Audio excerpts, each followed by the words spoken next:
grabbed this shower caddy at Dollar Tree. This is gonna make a great mail and key organizer for your kitchen. So I'm gonna bend each of the shelves up so they're at a 45-degree angle. This is gonna be great for storing mail or any papers that you wanna store in here. You can hang it on anything that's magnetic, like your fridge, or you could do it on your washer and dryer. I love these little magnetic hooks. I bought them in a pack off of Amazon. They work so well and they hold quite a bit of weight. I'm gonna hang this up on my fridge. I can store any mail that comes in, as well as keys or my AirPods.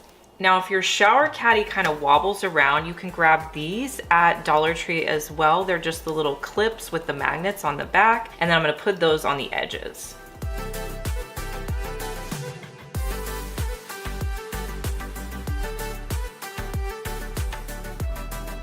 There's no need to buy a fancy trash can for your car. I think one of the best options is to get one of these style of containers. This one's actually from IKEA. You can buy them at Dollar Tree as well. You want a container that has one of these flip top lids on one side. So with this container, all I'm going to do is get a small trash bag and I'm gonna put it into my container.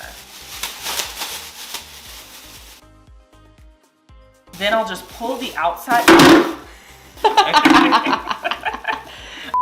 So then I'm just gonna take the trash can, put it around the top, and then put the lid back on. You can put this in your car. Anytime you have any trash, you just throw it in there. If you don't have a fancy bag like this, you could always use a Dollar Tree sack as well. Put a few of your Dollar Tree sacks at the bottom. That way you always have a trash can and just pull it out whenever it gets full.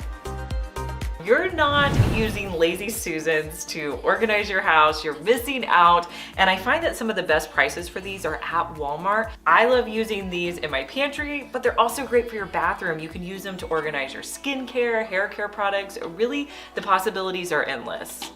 I feel like in all of my rooms, I have a bunch of extra pillows and blankets. So I like to have a basket or something to put those items in. So in my living room, I grabbed this rattan basket. It's by Better Homes and Gardens. It's gorgeous. This is gonna sit in my living room. I can throw extra throw blankets in it. If the kids wanna throw the pillows off the couch, we have a place to put them that's not on the ground.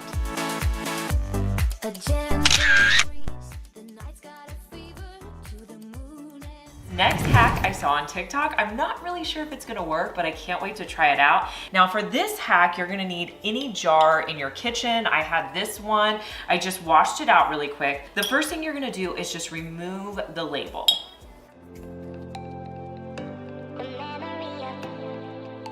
All right, now this back label is a little bit harder to remove, so I'm gonna run some hot water on it just to kind of loosen up the glue underneath.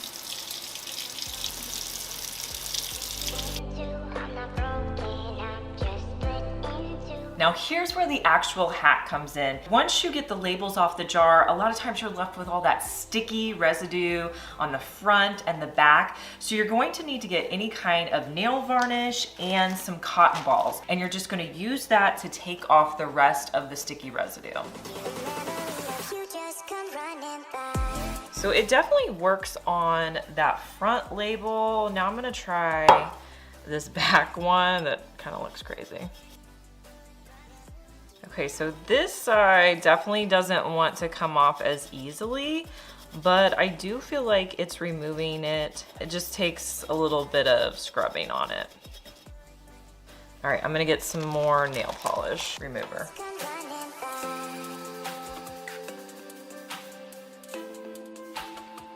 It definitely is working.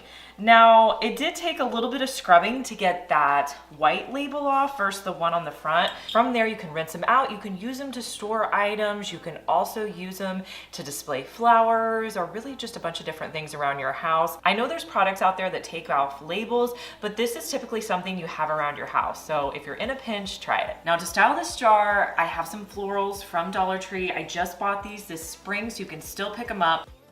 I also found these lentils in my pantry. So I'm gonna use these kind of as like a rock base, and I'm just gonna pour them at the bottom of my jar. I'm trying to use things that are around my house. I literally just went and grabbed these. Okay, so next I'm gonna put in the florals. Now with Dollar Tree florals and any florals, just kind of spread them out a little bit before you start sticking them in. That way they look fuller. Okay, so looking at this, I don't really like that you can see the stems. You guys will have to let me know if I should have left it this way. But I think what I'm gonna do is I'm actually going to put some more items I had in my pantry. I think this is quinoa. And I'm just going to put a layer of this on top of my lentils. Then it's going to disguise my stems whenever I put them back in. All right, let me show you how I style this in my living room.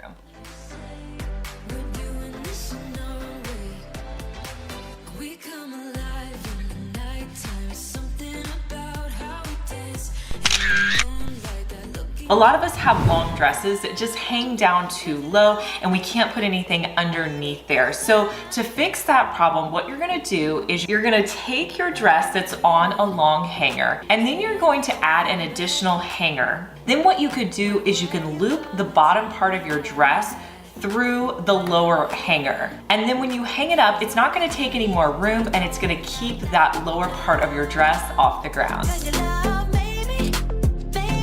So a lot of times my kids will say, Mom, do you have a 4x6 frame? Mom, do you have a 5x7 frame? And I'm like, okay, well, we'll just go to the thrift store. The thrift store, you can buy these frames for $1. I recently needed a 5x7 frame, went to the thrift store, found one for $1. It wasn't the color that I wanted it to be, but that was no problem. I just painted it with 2 coats of this nomadic desert paint.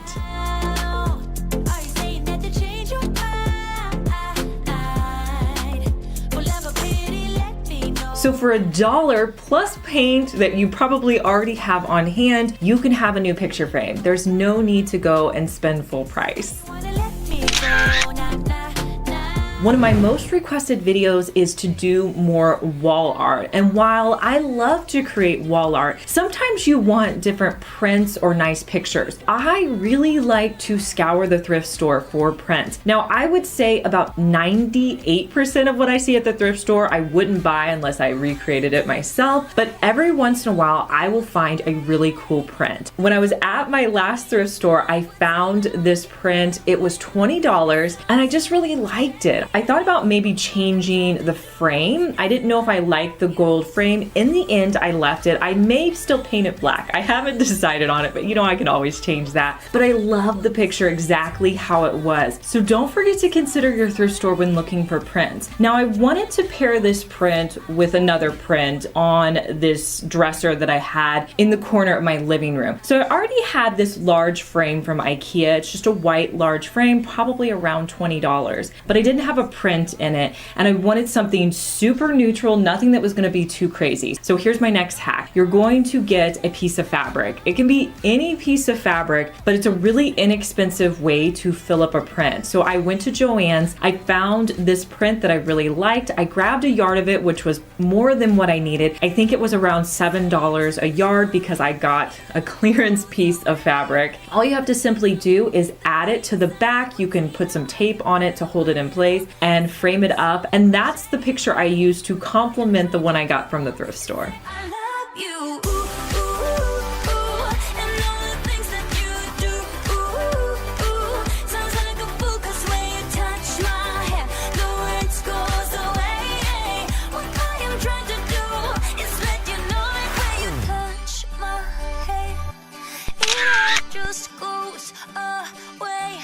Hey guys, I'm Liz and you're watching my second DIY channel where I post daily DIY videos. You may be familiar with my main channel, Liz Fenwick DIY, but I'm glad that you found me over here on my second channel. Make sure that you're subscribed so you just get notified every day when I post our daily DIY video.